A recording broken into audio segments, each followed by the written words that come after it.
اعلیٰ حضرت علیہ رحمہ کا حافظہ ایسا کہ وہ جو کتاب ہے تنقیح فتاوی حامدیہ 2 جلدوں میں کتاب ہے، آپ نے ایک رات کے اندر مطالعہ فرمائی اور نیکسٹ ڈے آپ نے فرمایا کہ الحمدللہ اس کی جو عبارت ہے اگر اس کا حوالہ دینا ہوگا تو چند سال تک تو میں حوالہ بھی اس کا دے دوں گا، عبارت بھی نقل کر دوں گا، اور جہاں تک مسائل کا تعلق ہے کہ اس میں جائز ناجائز حلال حرام کیا اسے قرار دیا گیا ہے تو وہ تو پوری زندگی کے لیے یاد ہو گیا۔ قرآن مجید جو ہے وہ آپ نے مغرب سے عشاء تک اتنے وقت کے اندر آپ نے 30 دن کے اندر پورا قرآن پاک حفظ کر لیا، اور کتنی ہی فقہی کتابیں ایسی تھی کہ جن کا آپ کو یوں یاد ہوتا تھا کہ فلاں کتاب کی فلاں جلد کے فلاں صفحے پر اوپر کر کے اتنی سطر کے اوپر یہ عبارت آئے گی۔ تو یہ حافظہ ہے۔ ذہانت یہ ہے کہ کسی بھی شے کو جمع کر کے اس سے نتیجہ نکالنا، یا کسی ایک شے کو پھیلا کر اس سے استدلال اور استنباط کرنا، تو یہ جو تفقع ہے یہ اس ذہانت کے اندر آتا ہے۔ اعلیٰ حضرت علیہ رحمہ کی جو ذہانت ہے وہ نظر آتی ہے آپ کی کتابوں کی روشنی میں، کہ جب بظاہر یوں لگتا ہے کہ یہ ایک عام سی چیز ہے، یعنی اگر جیسے کسی اچھے عالم سے پوچھا جائے تو شاید وہ یہ کہہ دے گا کہ ہاں ٹھیک ہے یہ اچھی چیز ہے، اس پر کچھ دلائل دے دے گا، لیکن دلائل جس انداز میں اعلیٰ حضرت دیتے ہیں اور جس علو شان کے ساتھ، بلندی شان کے ساتھ دیتے ہیں، اس کا رنگ ہی کچھ جدا ہوتا ہے۔ اعلیٰ حضرت علیہ رحمہ سے مکہ مکرمہ میں سوال کیا گیا علم غیب کے بارے میں کہ نبی پاک علیہ الصلوۃ والسلام کو علم غیب ہونے کے دلائل کیا ہیں، اور اس پر جو منکرین علم غیب ہے وہ آیات پیش کرتے ہیں، تو اس کا کیا جواب ہے۔ تو اعلیٰ حضرت علیہ رحمہ نے کتاب لکھی الدولۃ المکیہ بالمادۃ الغیبیہ۔ یہ کتاب آپ نے چند گھنٹوں میں لکھی مکہ مکرمہ میں حالت سفر میں، جبکہ کتاب بھی کوئی پاس نہیں تھی، وہ سفر میں حج پہ جاتے ہوئے بندہ لائبریری تو ساتھ نہیں لے کے جاتا، اس زمانے میں آئی پیڈ تو تھا نہیں، نہ والا موبائل تھا۔ تو اب اعلیٰ حضرت علیہ رحمہ نے وہ کتاب لکھی، اور اس کتاب کو جب اگلے دن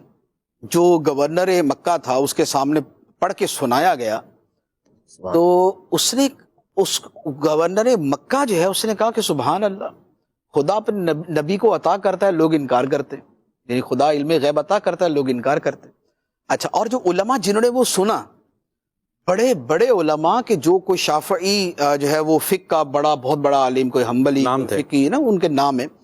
وہ کہتے تھے کہ اس کتاب سے وہ علوم ظاہر ہوئے ہیں کہ جو ہماری نظروں سے نہیں گزرے تھے، اور یہ چند گھنٹوں میں لکھی گئی کتاب ہے۔ اور آپ یقین کریں کہ وہ کتاب، اس کتاب کی شان یہ ہے کہ اگر میں دعوی سے کہوں نا کہ آپ یہ کتاب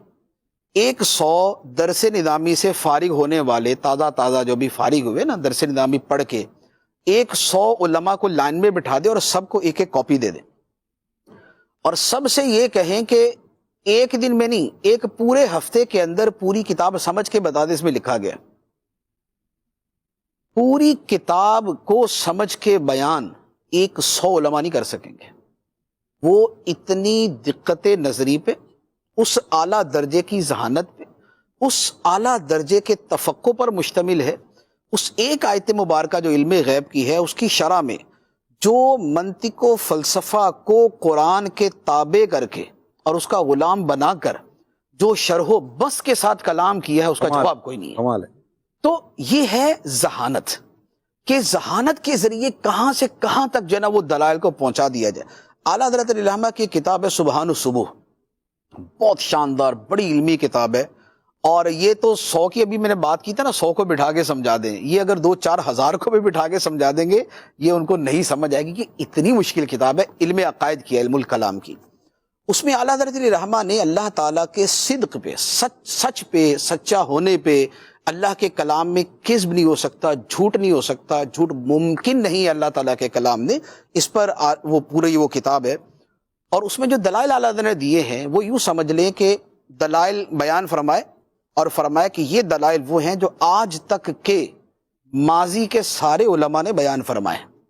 اس کے بعد اعلیٰ حضرت کے اپنے دلائل آگے شروع ہوتے ہیں،